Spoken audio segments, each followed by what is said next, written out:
जदि आम गोटे कप हल्का खटा दही रे 2-3 पिंच लुण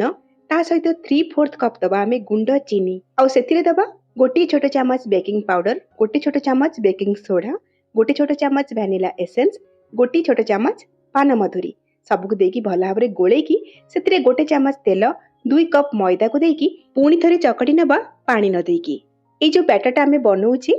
अटा चकटा भली अधिक टाण हबनी बा अत्यधिक पानिया बनबनी, मीडियम तैयारी हब आउ एई भली हाथ को चिकिटा बा अठालिया लागिबो आउ सेइथिरे आमे गोटे चामच टूटी फ्रूटी आउ गोटे चामच तेल देकी पुणी थरे गोलै नबा आउ कवर करिकी आधा घंटा पयाकू रेस्ट दबा। आधा घंटा परे ये टिके सेट हे जिवो तापरे तेल हाथ हेकी एथिरो अल्प किछि पोर्शन हाथ रे धरिबा आउ एही भली भाबरे हाथ रे टिके तेल लगेकी आमे गोल गोल शेप दबा